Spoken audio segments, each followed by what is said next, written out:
Hello hi नमस्ते केम छो नमस्कार आदाब सत श्री अकाल। मैं पटेल सर आप लोगों के बीच एक नए उत्साह और उमंग के साथ फिर एक नया वीडियो, एक नया टॉपिक और एक नया सब्जेक्ट लेके आप लोगों के बीच उपस्थित हूँ।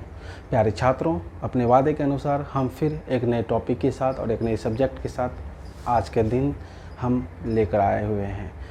हमारा चैनल, आपका अपना परिवार पटेल सर का ट्रिकी मेथड में आप लोगों का पुनः हम एक बार फिर से स्वागत करते हैं। आइए हम सीधे अपने सब्जेक्ट पे आते हैं, हम अपने टॉपिक पे आते हैं।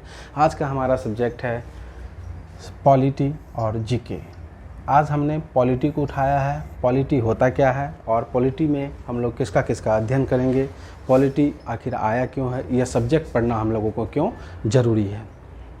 आप जान रहे होंगे कि हमारा भारत राजनीतिक से पूरा परिपूर्ण है। आजकल जगह जगह पर एक एक जगह आपको राजनीतिक मिलेंगे, राजनीतिक लोग मिलेंगे। हमारे पास नियम है, कानून है, हमारे देश के कुछ लॉ हैं। हम किस तरीके से अपने भारत, अपने बिहार राज्य में रह सकते हैं, इसके लिए भी कुछ कानून है, कुछ उसका संविधान निर्माण किया गया है। और संविधान निर्माण करने वाले जो हमारे पिता हैं, आप लोग भली भांति उससे परिचित होंगे, डॉक्टर भीमराव अंबेडकर। उनको हम लोग संविधान का पिता कहते हैं और संविधान ही हमारा लॉ कहलाता है, हमारा कानून कहलाता है, क्योंकि संविधान में लगभग सारे नियम लिखे पड़े हैं और यह नियम डॉक्टर भीमराव अंबेडकर के द्वारा लिखा गया है। और संविधान में बहुत सारी चीज़ ऐसे हैं जो हम लोग अगले क्लास में, अगले टॉपिक में, अगले सब्जेक्ट में पुनः हम पॉलिटी में पढ़ेंगे। फ़िलहाल अभी हम लोग बेस को उठाते हैं, हम पूरे जीरो लेवल से पॉलिटी को स्टार्ट करते हैं। चलिए, हमारा टॉपिक आज से अभी से पॉलिटी स्टार्ट होता है और पॉलिटी का यह हमारा पहला क्लास है। आप देख सकते हैं हमारा जो चैनल है पटेल सर का ट्रिकी मेथड। इस चैनल में आज का जो सब्जेक्ट है वो है पॉलिटी। पॉलिटी का मतलब होता है राजनीतिक शास्त्र। राजनीतिक शास्त्र को हम किस तरीके से डिफ़ाइन कर सकते हैं, पॉलिटी को हम किस तरीके से डिफ़ाइन करेंगे, वो चीज़ सबसे पहला इम्पॉर्टेंट है। क्योंकि हम किसी चीज़ के बारे में अगर पढ़ेंगे तो उससे परिचित होना हमें अनिवार्य है। अगर हम उससे परिचित नहीं होंगे, भली भांति हम उनके अंदर या उस सब्जेक्ट के अंदर हम नहीं जा पाएंगे। तो पॉलिटी को पहले हम लोग डिफ़ाइन करते हैं, पॉलिटी में क्या हमें पढ़ना है। पॉलिटी देखेंगे आप लोग, पॉलिटी में क्या लिखा पड़ा हुआ है आप यहाँ पे आपके स्क्रीन पर दिख रहा होगा। बड़े धैर्य के साथ, बड़े मनोरंजन के साथ आप लोग इस सब्जेक्ट को पढ़ेंगे, क्योंकि यह बहुत ही इंटरेस्टिंग सब्जेक्ट है।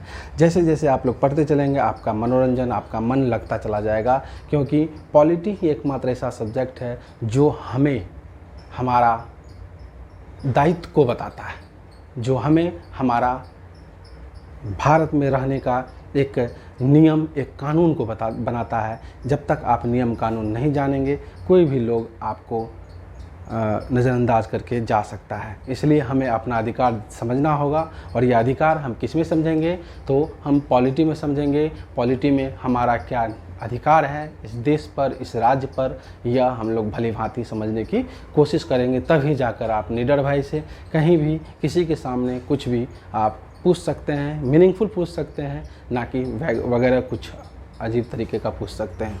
तो आपको अपना लॉ जानना पड़ेगा, अपना अधिकार जानना पड़ेगा, हमारा अधिकार क्या है हमारे देश के लिए। सबसे पहले हम लोग पॉलिटी को डिफ़ाइन करते हैं।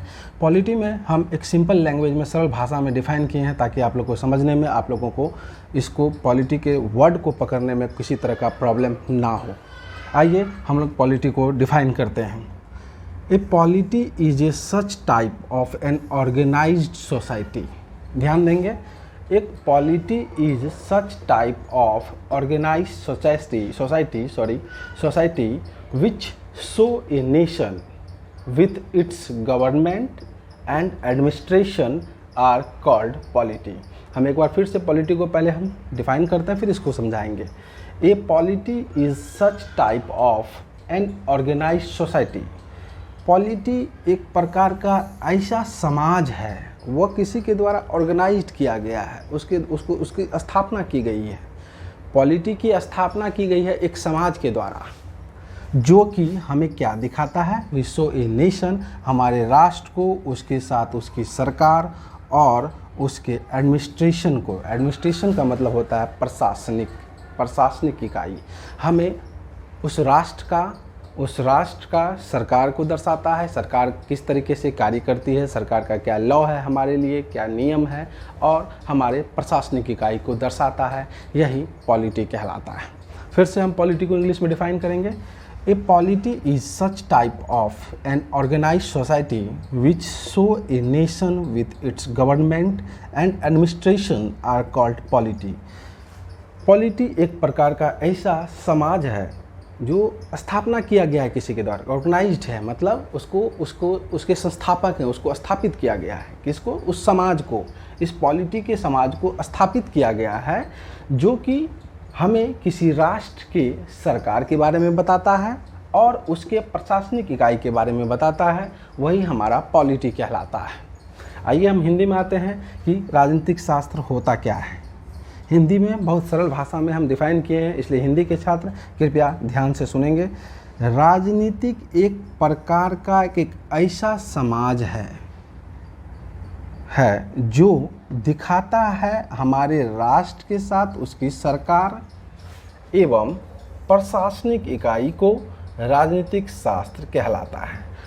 पॉलिटी में और चाहे तो हम कुछ और जोड़ सकते हैं और इस डिफिनेशन को हम बड़ा कर सकते हैं, लेकिन हमारे लिए इतना काफ़ी है, क्योंकि हमें राष्ट्र के सरकार के बारे में जानना पड़ेगा। जब आप सरकार के बारे में जानेंगे, स्वाभाविक है आप अपने उत्तरदायित्व, अपने कर्तव्य के बारे में जानेंगे। और प्रशासनिक इकाई जो होता है, प्रशासनिक इकाई कहने का मतलब जैसे आपके ज़िले में होंगे कलेक्ट्रेट, वो आपका एक प्रशासनिक इकाई हो गया। तो प्रशासनिक इकाई के बारे में आपको समझना पड़ेगा कि प्रशासनिक इकाई हमारे लिए क्या काम करती है, प्रशासनिक इकाई में हमारा क्या उत्तरदायित्व है। प्रशासनिक इकाई अगर किसी काम को गलत तरीके से करती है तो आपका उत्तरदायित्व है उसको रोकें, क्योंकि आप एक देश के नागरिक हैं और एक देश के नागरिक के लिए यह आपका यह कर्तव्य बनता है, आपका यह उत्तरदायित्व बनता है कि आप प्रशासनिक इकाई को ठीक करें, आप प्रशासनिक इकाई को सही रास्ता दिखावें। ये आपका अपना कर्तव्य है, क्योंकि संविधान आपको यह अधिकार देता है। तो आपको पहले समझना पड़ेगा कि हमारा क्या अधिकार है हमारे देश के प्रति, इस सरकार के प्रति, इस समाज के प्रति, इस प्रशासनिक इकाई के प्रति, इस लॉ के प्रति हमारा क्या अधिकार है। और यह सारा का सारा चीज़ हमारा पॉलिटी के अंदर आता है। तो पॉलिटी को आप जब तक समझेंगे नहीं, पढ़ेंगे नहीं, तब तक आपको आपका अपना अधिकार समझने में कठिनाई होगा। आपको अपना अधिकार बताने में, समझने में, दिखाने में बहुत बड़ी परेशानी की सामना करना पड़ सकता है। इसलिए पॉलिटी को आप समझें, उस समाज को समझें जो समाज आपके लिए बना है। पॉलिटी यानी जो राजनीतिक है वो आपके लिए बना है, क्योंकि वह एक प्रकार की सोसाइटी है, एक ऑर्गेनाइज्ड सोसाइटी है, जो बताता है आपको उस स्थापित समाज के एडमिनिस्ट्रेशन के बारे में, प्रशासनिक इकाई के बारे में और उसके सरकार के बारे में। वही पॉलिटी कहलाता है। हमें नहीं लगता है कि पॉलिटी को समझने में आपको किसी प्रकार की परेशानी हुई होगी। हम फिर से पॉलिटी को एक बार इंग्लिश और हिंदी में डिफाइन करते हैं। Polity is a such type of an organised society which show a nation with its government and administration are called polity. अर्थात पॉलिटी, राजनीतिक शास्त्र, एक ऐसा ऑर्गेनाइज्ड सोसाइटी है, यानी स्थापना किया गया है उस समाज का, विच शो जो दर्शाता है ए नेशन एक राष्ट्र को, उसके साथ विथ इट्स गवर्नमेंट उसकी सरकार को, एंड एडमिनिस्ट्रेशन उसकी प्रशासनिक इकाई को। यही हमारा पॉलिटी कहलाता है। हिंदी के छात्र एक बार ध्यान देंगे, राजनीतिक शास्त्र क्या होता है। अगर कोई पूछे आपसे कि राजनीतिक पढ़ रहे हो भाई, तो राजनीतिक शास्त्र के बारे में बताओ क्या है ये, तो भली भांति आप समझ लें कि राजनीतिक एक प्रकार का एक ऐसा स्थापित समाज है। यहाँ जोड़ लेंगे स्थापित समाज, हमसे छूट गया था, यहाँ पे जोड़ लेंगे क्या, स्थापित समाज, क्योंकि इस समाज की स्थापना की गई है। ठीक है, तो राजनीतिक एक प्रकार का एक ऐसा स्थापित समाज है जो दिखाता है हमारे राष्ट्र के साथ उसकी सरकार एवं प्रशासनिक इकाई को राजनीतिक शास्त्र कहलाता है। प्यारे बच्चों, आप जान रहे होंगे कि हम जिस सब्जेक्ट को डिफाइन किए हैं उसके पिता के बारे में आपको बताए हैं।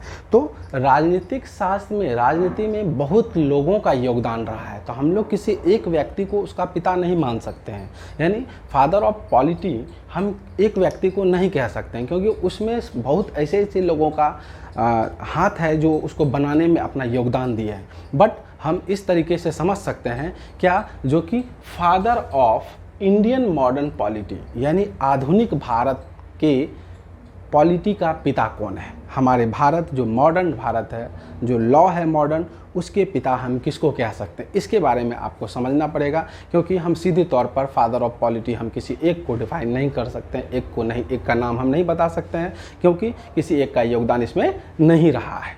तो father of Indian modern polity जो है वह राजा राम मोहन राय हैं। आप इनका नाम सुने होंगे। इन्हें ग्रैंड ओल्ड मैन भी कहा जाता है। ग्रैंड ओल्ड मैन कहने का मतलब सबसे भारत के बुजुर्ग व्यक्ति कौन थे? राजा राम मोहन राय। इसको एक टाइटल दिया गया है, इस व्यक्ति को, राजा राम मोहन राय को एक टाइटल से नवाजा गया है। जैसे महात्मा गांधी को फादर ऑफ नेशन कहते हैं, उसी प्रकार इनका भी एक टाइटल है। इसको हम लोग ग्रैंड ओल्ड मैन के नाम से जानते हैं। ग्रैंड ओल्ड मैन अर्थात सबसे बुजुर्ग व्यक्ति भारत के कौन है, यह भी आप लोग नोट कर लेंगे। ग्रैंड ओल्ड मैन, इसको हम लगता है आप लोग को सही से नहीं दिख रहा होगा तो हम फिर से इसको मार्किंग करके लिख लेते हैं। ग्रैंड ओल्ड मैन हम लोग किनको कहते हैं? राजा राम मोहन राय। और यही father of Indian modern polity अर्थात आधुनिक भारत के पिता। इसका हिंदी वाले छात्र लिख लेंगे, आधुनिक भारत के पिता। आधुनिक भारत में राजनीतिक शास्त्र के पिता हम लोग कहेंगे किसको? राजा राम मोहन रॉय को। यह हमारे पिता है, आप लोग अच्छे ढंग से लिख लेंगे।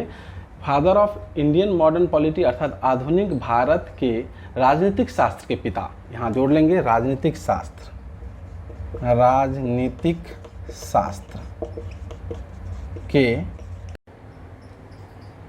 प्यारे छात्रों। इसी प्रकार से जिस प्रकार आप देख पा रहे होंगे father of Indian modern India polity Raja Ram Mohan Roy हैं। इनका बहुत बड़ा योगदान रहा है राजनीतिक क्षेत्र में और इन्होंने ही कई ऐसे बाल विवाह सती प्रथा को रोके हैं।